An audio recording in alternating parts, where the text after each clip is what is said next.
Bienvenidos a todas y todas a este seminario del Núcleo 2, donde vamos a ver conceptos sobre nutrición en la salud.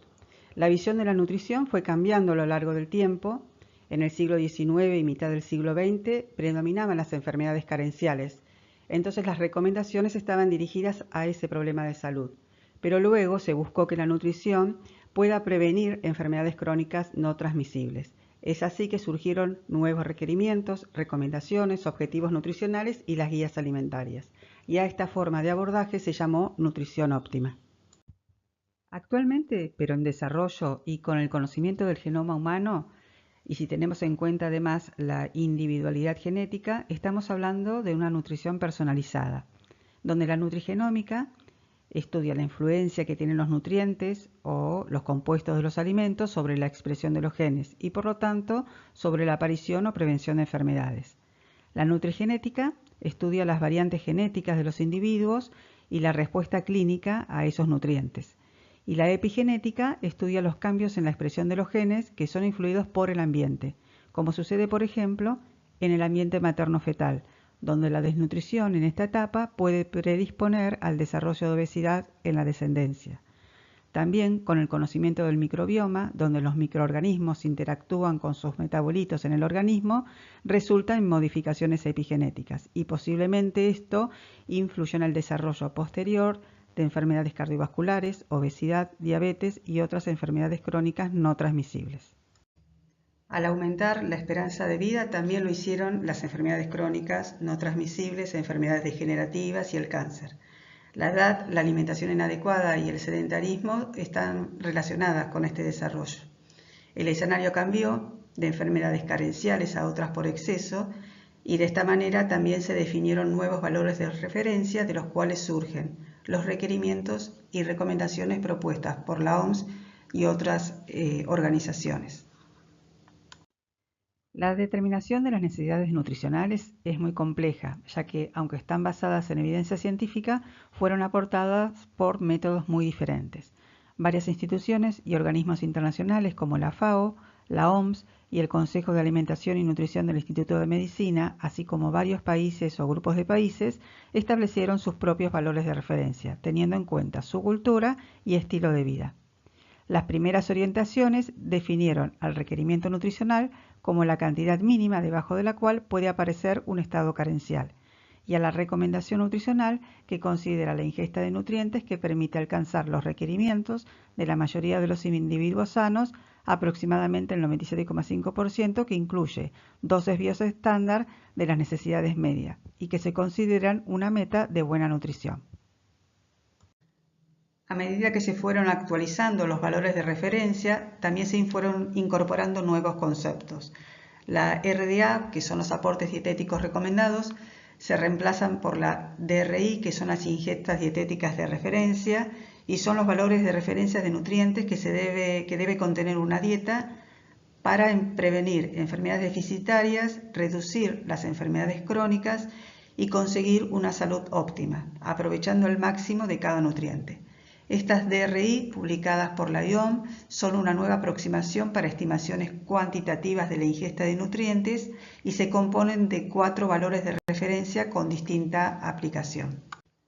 El requerimiento medio estimado es la ingesta diaria de un nutriente que se considera adecuada para cubrir las necesidades de la mitad de los individuos sanos de un grupo de edad y género determinado. Esta estima también la prevalencia del aporte insuficiente para la otra mitad de la población. En el caso de la energía a calorías se denomina requerimiento energético estimado y hace referencia a la ingesta energética media estimada para mantener el balance energético. La RDA es la ingesta dietética suficiente para cubrir las necesidades de un nutriente a casi todos los individuos sanos, 97-98%. Para un grupo de edad y género determinados. Estas se sitúan a 2 desvíos estándar por encima de las necesidades medias. Es aceptada por la mayoría y no se aplica para la energía, para no favorecer la obesidad. Luego se considera la ingesta adecuada para un nutriente cuando no existe evidencia suficiente para hacer una recomendación a un grupo concreto o población, y el nivel de ingesta máximo tolerable, que es la cantidad máxima de un nutriente que se puede ingerir sin riesgo para la salud presente y a largo plazo. Las recomendaciones pueden tener dos abordajes diferentes, que son las recomendaciones cuantitativas y las recomendaciones cualitativas. Las cuantitativas expresan valores numéricos, son útiles para los profesionales de salud y sirven para la evaluación de colectivos y también para la elaboración de los materiales educativos. Incluyen a la RDA, la ingesta adecuada, la ingesta máxima tolerable y los objetivos nutricionales. Los objetivos nutricionales son una guía dietética que expresa cantidad de determinados macro y micronutrientes que se da a nivel nacional y el principal objetivo es prevenir las enfermedades crónicas no transmisibles. Son pautas que orientan sobre cómo tiene que ser la ingesta, incorpora otros componentes que no estaban incluidos en las DRI, como la proporción de los macronutrientes, la relación de cocientes como calcio-fósforo, nivel de actividad física, índice de masa corporal. Y estos objetivos nutricionales delimitan también los fines de la política alimentaria. Cada región o país establece sus propios objetivos nutricionales. Las recomendaciones cualitativas expresan los principios nutricionales, pero en términos de alimentos o patrones alimentarios. Hace recomendaciones sobre qué alimentos elegir y tiene en cuenta el estilo de vida y es más adecuado para la educación y la comunicación. Por lo tanto, las guías alimentarias traducen estas recomendaciones cuantitativas de nutrientes a patrones de alimentación saludable y de esta manera han ayudado a la población a la elección de alimentos que aporten nutrientes y energía de acuerdo con las recomendaciones cuantitativas y además que se relacionan con un menor riesgo de enfermedad crónica no transmisible. El diseño de un plan alimentario se basa en diferentes conceptos como es el de alimentación normal, descrita por Pedro Escudero, que fue un médico argentino, que fundó el Instituto Nacional de Nutrición y la Escuela de Dietistas en Argentina y que tuvo mucha influencia en América Latina sobre nutrición en la salud. Y él la describe como aquella que es suficiente en calorías, completa en calidad de nutrientes, armónica y que guarda una relación entre los macro y micronutrientes y además es adecuada al estado de salud y a su cultura. Estas pautas fueron elaboradas en base a 4 premisas como la ley de la cantidad, de la calidad, de la armonía y la adecuación. Con estas premisas se logra que una alimentación sea suficiente, completa, armónica y adecuada. Pero al cambiar el contexto de enfermedades agudas y carenciales al aumento de las enfermedades crónicas no transmisibles, surge el nuevo concepto de alimentación saludable, que para un individuo decimos que una alimentación es saludable cuando le permite mantener un peso adecuado, que consume una variedad suficiente de alimentos, pobre en cantidad de grasas saturadas y colesterol, que prioriza el consumo de vegetales, frutas y cereales integrales, que emplea sal y azúcares en forma moderada, que consume alcohol también en forma moderada.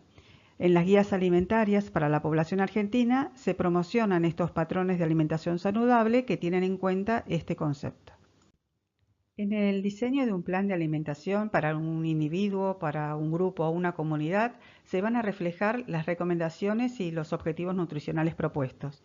El diseño de un plan de alimentación consta de 2 etapas. Una que es la prescripción, que es elaborada por él o la médica, y el nutricionista o nutricionista, y la realización por él o la nutricionista. En la prescripción se va a determinar la finalidad, que es, por ejemplo, si es para un tratamiento para dislipidemia, para una alimentación normal, para embarazo. En la fórmula sintética se van a expresar numéricamente los macronutrientes que van a integrar este plan de alimentación, tanto en cantidades absolutas como relativas o en porcentajes. También los cocientes, por ejemplo, el ejemplo sería un cociente gramo-calorías, que si es mayor a 1 se refiere a que el plan es alto en fibra. También las indicaciones para cubrir vitaminas y minerales, que puede ser normal o si no, prescribir si quiere que sea hiposódica o hipopurínica. La cantidad de calcio también, que se puede cubrir con ese plan. Y las características físico-químicas, que se refieren a la consistencia, que puede ser normal, blanda o líquida, o también puede ser baja en índice glucémico. Y por otro lado, la distribución, que se refiere a que si son 3, 4 comidas y si tiene o no colaciones. Los resultados son lo que queremos objetivar después de este tratamiento, que por ejemplo puede ser disminución de la masa grasa en un individuo con obesidad, o la educación alimentaria en una embarazada, o mejorar el perfil lipídico. En cuanto a la realización, se realiza la historia dietética, se calcula la fórmula desarrollada y con esto se hace la selección de los alimentos, las formas de preparación, la distribución de estas preparaciones a lo largo del día y los reemplazos junto con menúes y recetarios. ¿Cómo calculamos la energía total? Para calcularla es necesario conocer los componentes del gasto energético total, que son tres. El gasto energético en reposo, que representa del 60 al 70% del total, que se utiliza para mantener el metabolismo celular, los procesos vitales como la respiración, la circulación sanguínea, los procesos gastrointestinales y renales, y también va a depender de la superficie corporal y de la composición corporal, ya que es más alta en los individuos que tienen más masa libre de grasa, o sea que tienen más músculo y hueso. También depende de la edad porque disminuye con la edad y aumenta en ambientes con temperaturas extremas altas, en embarazadas y en niños. Otro componente es el efecto térmico de los alimentos, ETA, que se calcula que es entre un 5 al 10% del gasto energético de reposo. Y también la actividad física, que va a ser variable según se trate de un sedentario, que va a ser más cercano a 1, o en personas muy activas o deportistas, que puede ser cercano a 30. El gasto energético en reposo depende del grado de precisión que necesitemos. Si es más preciso, lo hacemos por calorimetría y si no, se van a estimar por ecuaciones estándar. El requerimiento de energía en reposo es el primer paso para prescribir un plan de alimentación. Se utilizan ecuaciones para estimarlo como la de Harris-Benedict, que tiene en cuenta el peso, la estatura, la edad y el sexo, y a ese resultado se le aplica un factor de corrección según el nivel de actividad física. Otro método más utilizado y práctico utiliza el peso ideal, que para hombres es 22 por la talla al cuadrado y en mujeres 21 por la talla al cuadrado, y el peso ajustado en personas con obesidad, y a esto lo multiplicamos por el nivel de actividad. Estas tablas orientan acerca de el factor de actividad. La tabla que está en naranja se utiliza para el método práctico y que es por día de actividad, y la de la izquierda es para la ecuación de Harris-Benedict, que calcula por hora de actividad y sirven para orientar sobre los tipos de actividad. En cuanto a los objetivos nutricionales, ahora para el cálculo de los macronutrientes nos guiamos por las recomendaciones de la OMS, donde se observa que por consenso los hidratos de carbono serán del 55 a un 75% del valor calórico total, con menos de un 10% como hidrato de carbono simple. El aporte de fibra va a ser mayor a 25 gramos por día, pero también va a depender de la tolerancia individual. Que la mayoría de los hidratos de carbono tienen que ser complejos, quiere decir de absorción lenta, y que los hidratos de carbono aportan 4 kilocalorías por gramo. En cuanto a las proteínas, se calculan de 0,8 a 1 gramo por kilo de peso por día, aportan 4 kilocalorías por gramo, y los lípidos en un rango de un 15 a un 35%, con menos del 10% como ácido graso saturado, ácido graso poliinsaturado el 10% y una relación omega 6, omega 3 de 5 a 1, de 10 a 1. El aporte de lípidos es muy importante para aportar también vitaminas liposolubles. En cuanto a los requerimientos de hidratos de carbono, como dijimos, la mayoría tienen que ser hidratos de carbono complejos. De esta forma su absorción va a ser más lenta y disminuye las fluctuaciones de las glucemias postprandiales. Además, el consumo de azúcares simples de rápida absorción tiene que ser menor del 10%. Los hidratos de carbono simples pueden ser monosacáridos como la glucosa, fructosa y galactosa, disacáridos como el azúcar de mesa, la lactosa como el azúcar de la leche, la maltosa que se obtiene por fermentación de la malta en la cerveza o el azúcar de malta, y a esto se los llama hidratos de carbono simples intrínsecos, que son los aportados naturalmente por los alimentos y que encontramos en frutas y vegetales enteros, en las leches y derivados como el yogur pero sin agregado de azúcar, y de estos no hay pruebas de que su consumo tenga efectos adversos en la salud. En cambio, los azúcares agregados que se encuentran en los dulces, en las bebidas azucaradas, en las golosinas, en el azúcar refinado, en jarabes de maíz de alta fructosa, se agregan a los alimentos con el objetivo de endulzarlos y los cuales se recomienda disminuir su consumo. Tenemos los hidratos de carbono complejos, que son polisacáridos que se absorben en el organismo de forma lenta, se encuentran en las legumbres, cereales, panes integrales o refinados y en las verduras que tienen almidón, como la papa, la batata, el choclo y la mandioca. Cuando cualquiera de los carbohidratos digeribles se ingiere por encima de las necesidades corporales, el organismo lo transforma en triglicéridos, que se deposita como tejido adiposo debajo de la piel y en otros sitios del cuerpo. Los oligosacáridos, fructooligosacáridos, galactooligosacáridos actúan como prebióticos y se utilizan en la industria alimentaria también.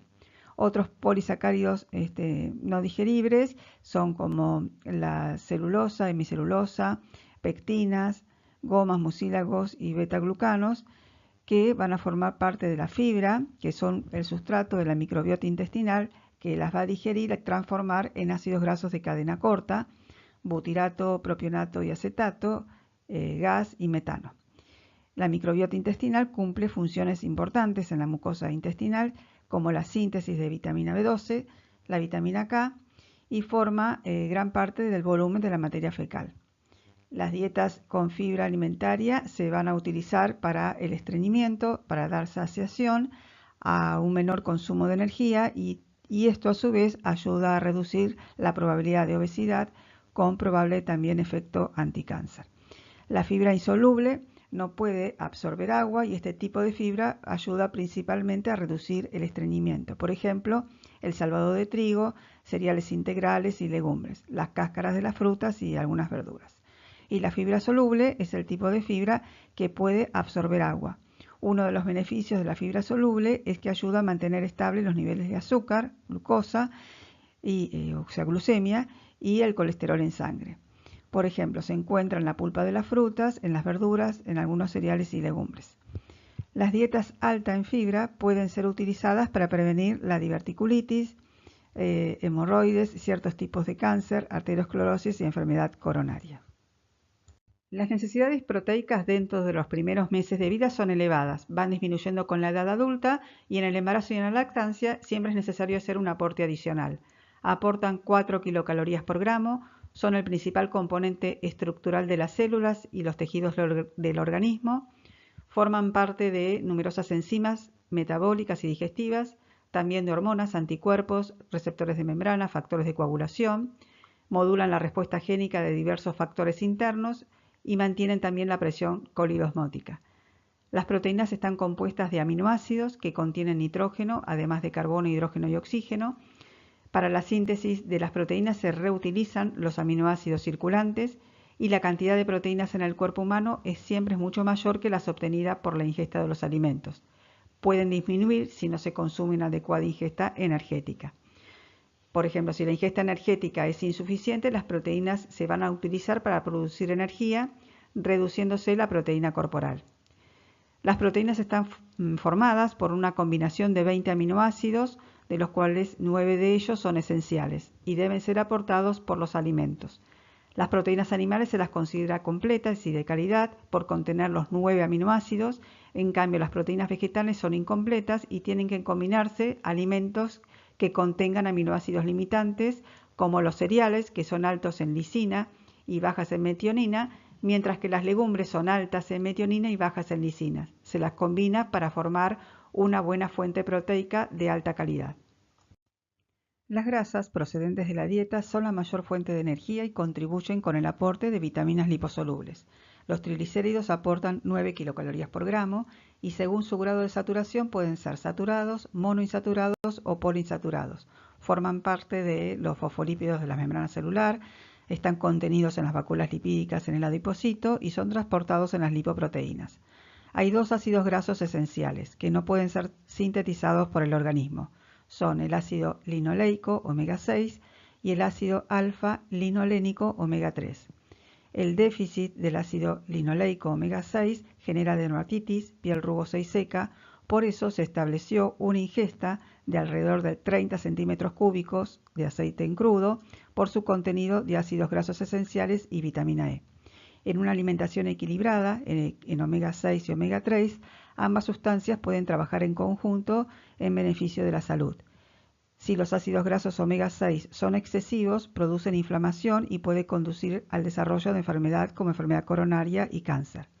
En una dieta saludable, la proporción omega 6 respecto de omega 3 debería ser de 5:1 a 10:1.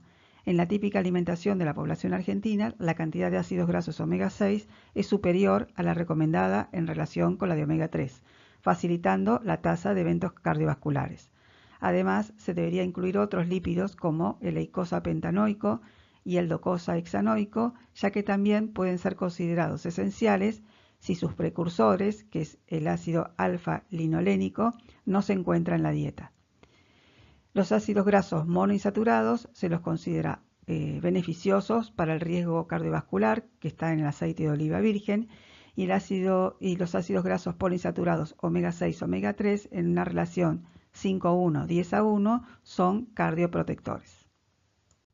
Bueno, el agua es un fluido imprescindible para prácticamente la totalidad de las funciones del organismo, participa activamente en la regulación térmica, por lo tanto una hidratación adecuada es muy importante para mantener el estado de salud. Las recomendaciones son de 30 a 35 mililitros por kilo por día. En cuanto a las bebidas alcohólicas, aportan calorías vacías, sin nutrientes, por lo tanto pueden llevar a aumentar de peso.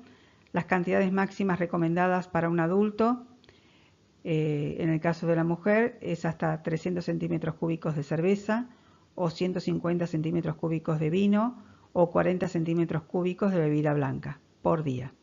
En el hombre, 450 centímetros cúbicos de cerveza, 300 centímetros cúbicos de vino o 80 centímetros cúbicos de bebida blanca.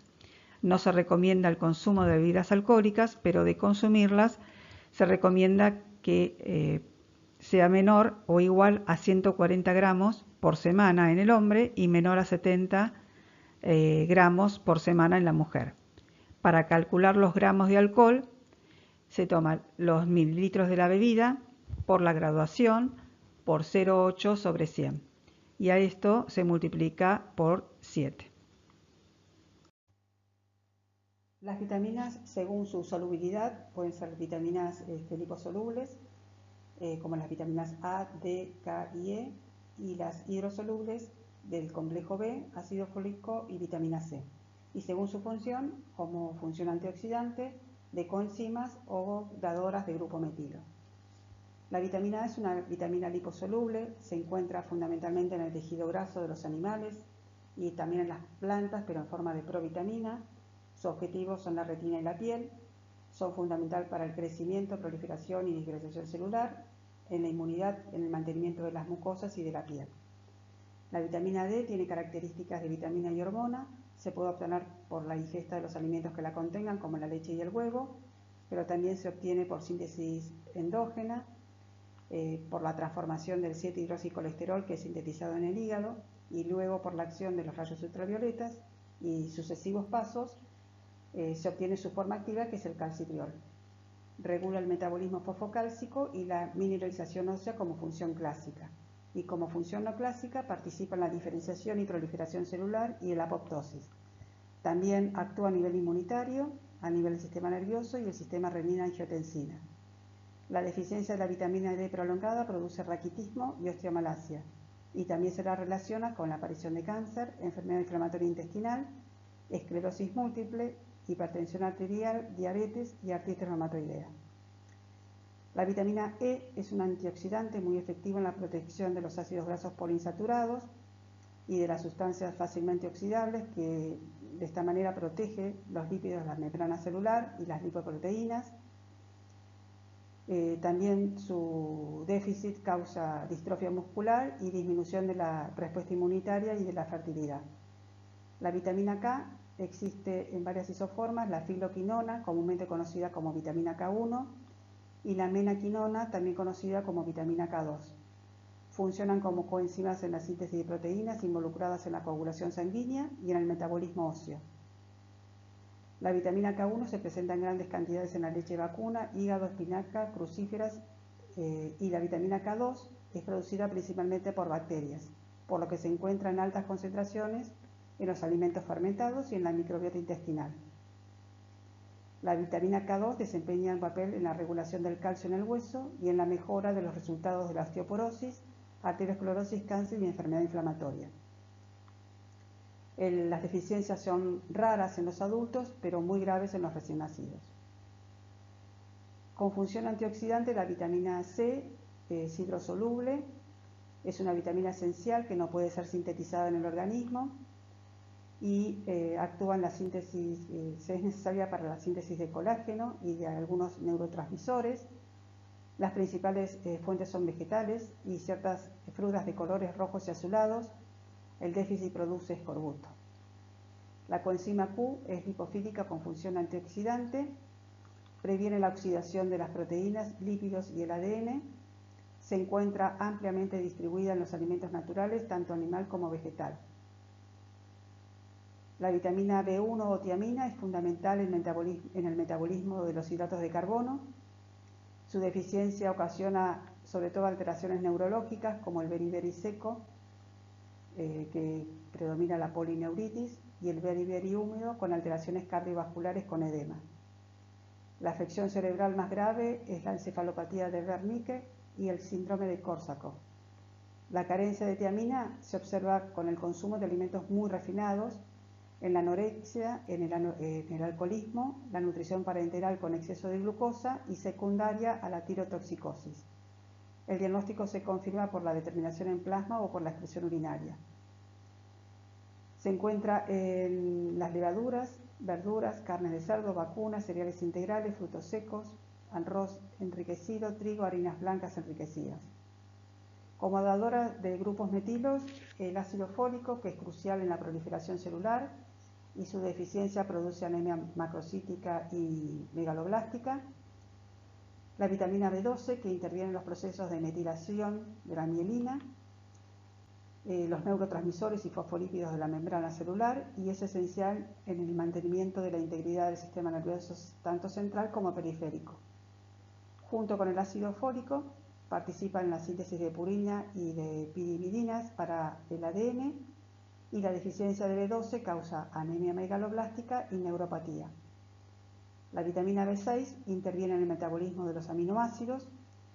Su déficit produce sobre todo alteraciones neurológicas, es muy abundante en los alimentos y su deficiencia aislada es rara.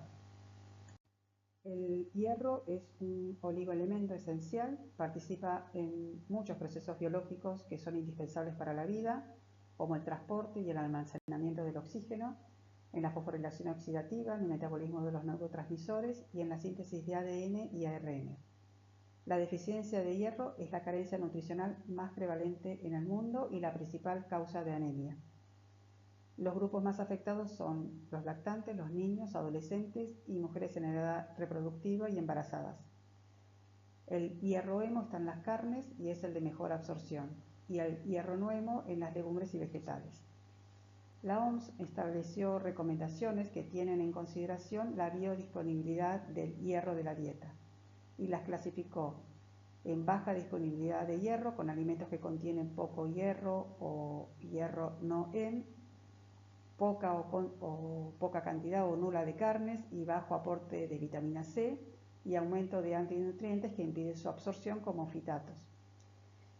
De mediana disponibilidad, a lo anterior se le suman que hay alimentos favorecedores de la absorción como la vitamina C y algo más de carnes, y alta biodisponibilidad, que es una alimentación diversificada con abundantes carnes y alimentos con vitamina C. El calcio es el catión más abundante del organismo, se encuentra en el hueso y en los dientes formando parte de la estructura junto con el fosfato, y el resto se halla disuelto en el líquido extracelular. y es fundamental para la contracción muscular, la transmisión del impulso nervioso, la excitabilidad neuronal y también para la agregación plaquetaria y secreción ácida gástrica. Su fuente principal son los productos lácteos, seguidos por el pescado, harinas integrales, frutos secos y legumbres. La deficiencia puede ser ocasionada porque hay un insuficiente aporte dietético, por la deficiencia de la vitamina D. Es rara la hipocalcemia y la deficiencia se manifiesta sobre todo con el raquitismo en la infancia y adolescencia y la osteomalacia en la edad adulta. El fósforo forma parte, junto con el calcio, de la estructura mineral del hueso y de los dientes. Es esencial para la formación del ATP, el fosfato de creatina, el AMP cíclico, forma parte de los ácidos nucleicos y su absorción-excreción está regulada por la paratormona y la vitamina D. La carencia aparece en situaciones patológicas como afecciones intestinales como la absorción y los excesos se encuentran en la insuficiencia renal crónica y también en la administración endovenosa de fosfato. El magnesio es el segundo catión intracelular, el 65 al 70% está en los huesos. Los músculos contienen más magnesio que calcio. El magnesio tiende a disminuir con la edad y las funciones del magnesio y el calcio están muy relacionadas. Junto con el calcio y el fósforo forman parte de la estructura y participan del intercambio de estos minerales entre el hueso y los tejidos blandos. Es esencial para que el calcio se deposite en el hueso y no forme cálculos y regula el nivel de calcio por acción indirecta sobre la paratormona. Los vegetales son buenas fuentes de magnesio porque forman parte de la clorofila. Las nueces, los frutos secos, hortalizas y cereales son fuentes de magnesio, pero tienen fitatos y oxalatos que disminuyen su biodisponibilidad. Los productos lácteos, los huevos y pescados son fuentes de magnesio. El flúor es otro oligoelemento que se localiza en los dientes, en el hueso, en la piel, tiroides, plasma, linfa y vísceras. En los dientes y los huesos se incorpora a los cristales de hidroxiapatita, previene la aparición de caries y reduce la osteoporosis, aumentando la dureza del tejido óseo. La principal fuente exógena es el agua y algunos alimentos pueden contribuir al aporte, como el pescado de origen marino, el té y en menor proporción carnes, huevos, cereales, verduras y frutas. Su déficit se manifiesta por caries dental y exceso se produce por la sobrefluoración del agua, que origina fluorosis con moteado del esmalte dental y alteraciones tiroides de retraso del crecimiento.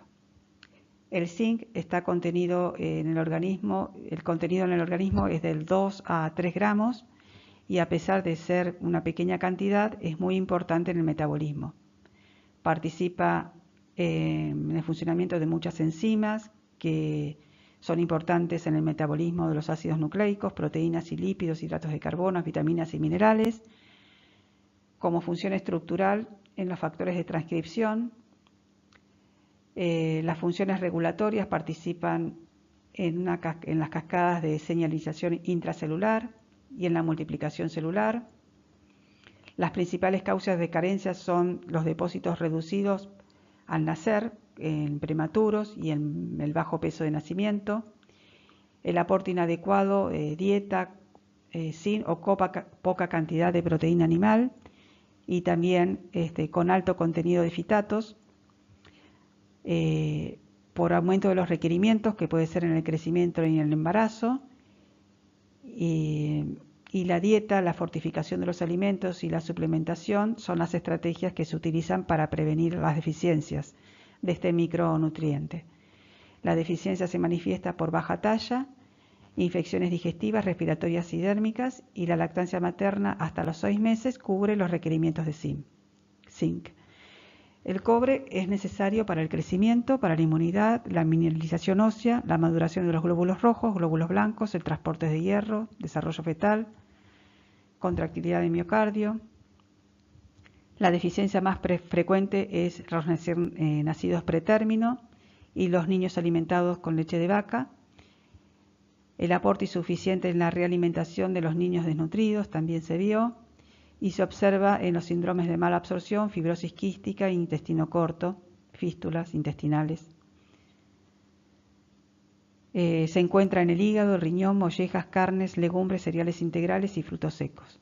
El yodo es el componente de las hormonas tiroideas, fundamental en el crecimiento y desarrollo, en la regulación y el metabolismo energético. El contenido de yodo de los alimentos depende del suelo y de las condiciones del cultivo. Los alimentos de origen marino son la fuente principal de yodo. La deficiencia de yodo causa bocio, cretinismo endémico, abortos y malformaciones congénitas. Actualmente el consumo de sal yodada es la fuente más importante de este mineral. El selenio es un oligoelemento también esencial que actúa como antioxidante, regula la función tiroidea y el estado de la oxidación de la vitamina C y de otras moléculas. Se encuentra en los alimentos proteicos, animales y vegetales, en las carnes, vísceras, legumbres y frutos secos.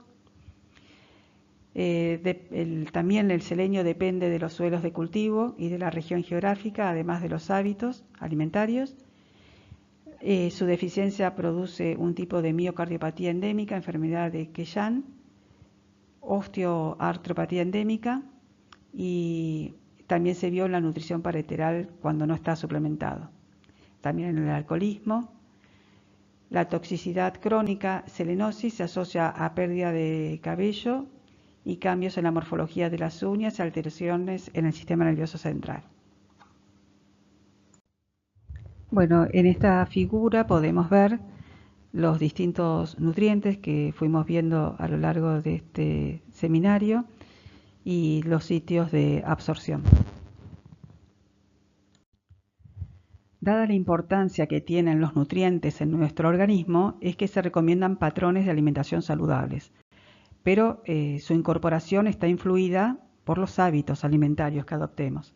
Los hábitos, como el conjunto de costumbres que condicionan la forma en que los individuos o grupos seleccionan, preparan y consumen los alimentos, está influida por la disponibilidad de estos, el nivel de educación alimentaria y el acceso a los mismos.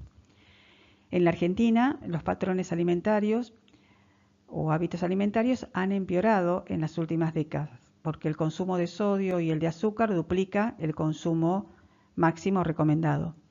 El consumo de frutas y verduras es muy bajo, el de bebidas azucaradas es el de los más altos del mundo, y esto lleva a un aumento del sobrepeso y la obesidad, que constituye una de las formas más prevalentes de malnutrición y un grave problema en salud pública. A lo largo de los últimos años se identifica una preocupante tendencia creciente al sobrepeso y a la obesidad en todos los grupos etarios y sociales, particularmente en los grupos en situación de mayor vulnerabilidad social, y esto representa una doble carga de enfermedad.